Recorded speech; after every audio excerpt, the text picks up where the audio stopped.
Okay, welcome grade 11s. Today we're going to look at the reduction formula and how that works.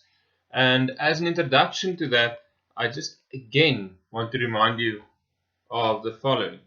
So this is a normal sine graph. That be a 90 degree, 180, 270, 360. That's the normal sine graph. Now let's look at the cos graph.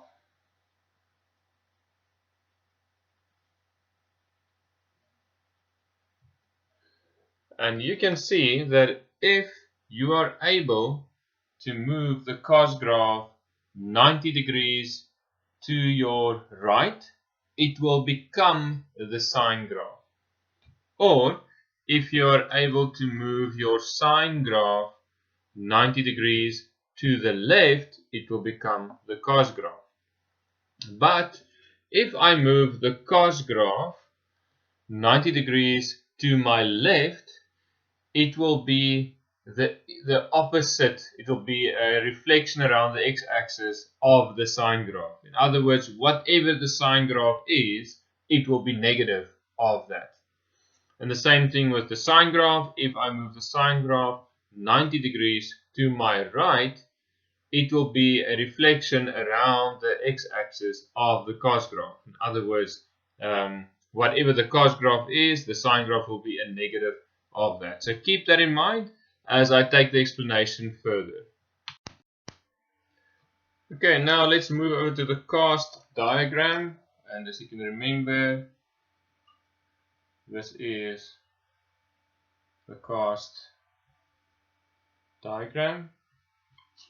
So those videos that I posted earlier regarding the cast diagram, they will be very important for today's lecture as well.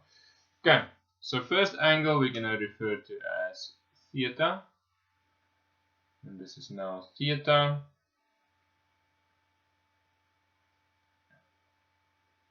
And this is the radius r. I'm just going to call this A. And we're going to call that one B. Okay, now the next line I want to draw is right over there. So this size of that angle is also theta. In other words, this angle is 90 minus theta. Okay, in order to understand, I am going to draw a triangle like that. Okay, so there's our theta still.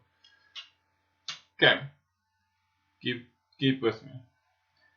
This distance, if this angle is theta, will also have to be b, which will make this distance also be from there to there, from the origin to that point. If this is theta, this distance will have to be a, which will make this side over here also a, and the hypotenuse is still r. So just to clearly show you which triangle we're working in, we are working in that triangle. And the angle's magnitude is 90 minus theta. Okay, so I'm referring to this triangle as 1 and this one as 2. We are going to write expressions for number 1 and number 2 for sine and for cos. Okay, so for the first triangle, I want you to write an expression of sine theta and cos theta. Let's do it. Sine theta is opposite of hypotenuse, so it's b over r. B over r. Cos theta adjacent over hypotenuse, so it is A over R. Now we're going to do the exact same thing for the second triangle, the red one. Keep in mind that we now have an angle of 90 minus theta.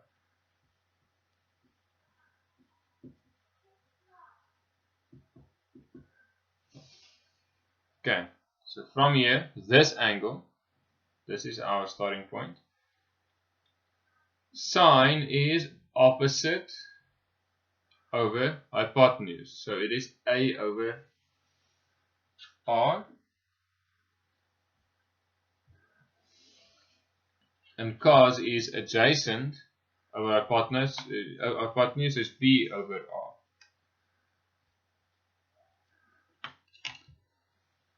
Okay, let's see what we can notice. Cos A over R is equal to sine of 90 minus theta, which is also A over R. Sine theta, which is B over R, is equal to cos of 90 minus theta, which is also B over R.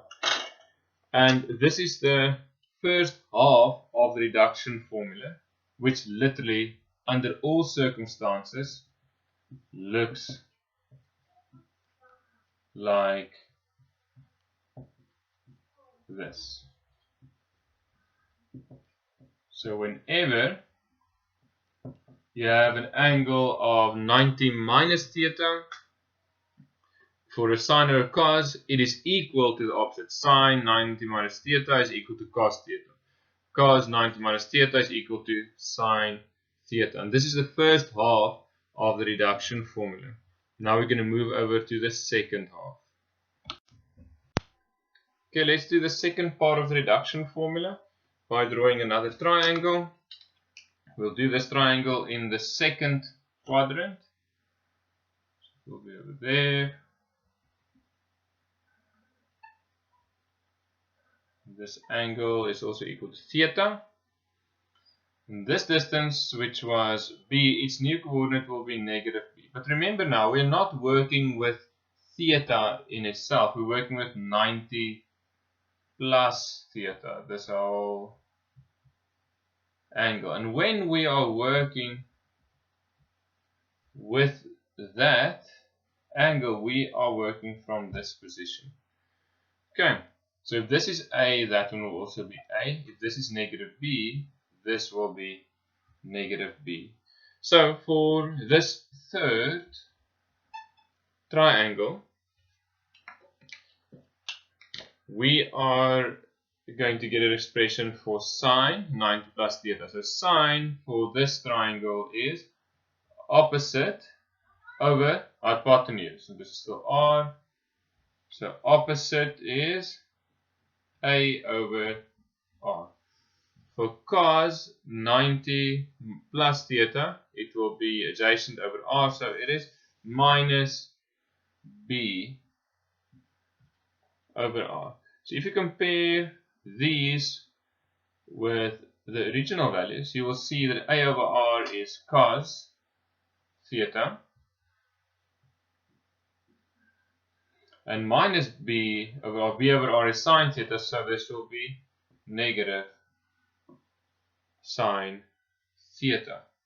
And this is the second half of your reduction formula. Okay, just for your sake, a nice summary. Sine 90 minus theta is equal to cos theta. Cos 90 minus theta is equal to sine theta.